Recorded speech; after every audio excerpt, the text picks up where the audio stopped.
talk about bridge recovers. When we do a bridge recover, it's really important to teach your students to roll through the spine, rolling from the top to the bottom and the bottom to the top. This is very important because if your students don't know how to roll properly through their vertebrae, they're not going to be able to bridge recover off the ground, which means they're not going to be able to do walkovers and a whole bunch of other things that are coming down the line. So let's figure this out. I'm going to have you stand sideways with your feet slightly apart, toes forward. We're in square position. Your hands are going to be in front. This is our preparatory position. I want her to first open her armpits. Stay right there.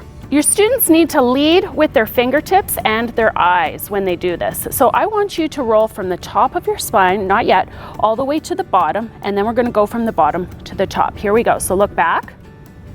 And roll and recover up nicely through the spine and finish.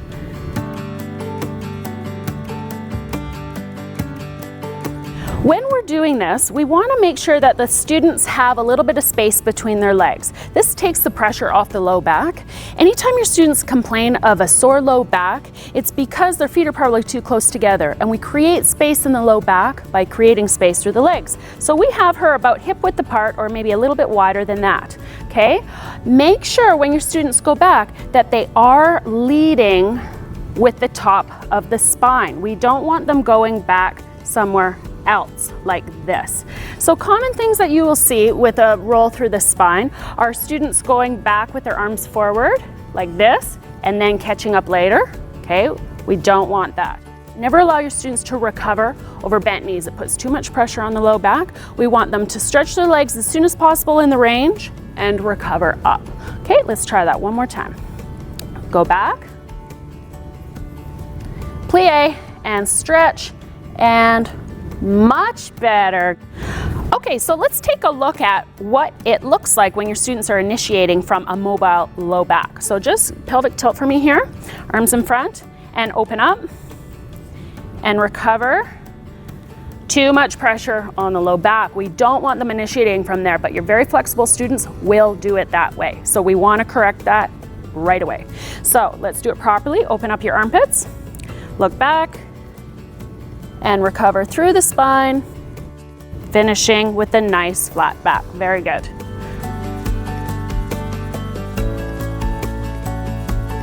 We're going to take it to a full bridge recover down to the ground and take a look at that technique. So let's have you go back to that position with your feet slightly apart, hands in front, okay? I want you to open your armpits. Now, I'm really making sure that she feels each vertebrae as we go. And I'm going to be manipulating her arms and body to be able to get her to feel that. So start with your hands in front, open the armpits, and look back, plie to land. Rock forward once and recover. Stretch the knees first.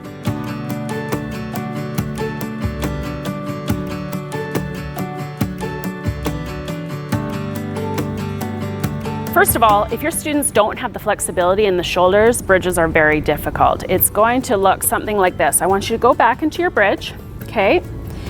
If they're too tight in the shoulders, they're gonna be here because they don't have the flexibility to be able to move their hands underneath their shoulders. This is where we want them to be, is here. Move your feet in a little closer. Feet square, not turned out, because we want her to feel the square position. This is really important. Shoulders over wrists, fingers spread nice and wide. If they don't have the flexibility, they will not be able to reach this line. So make sure students are learning how to properly roll through the spine to set them up for success in the later levels.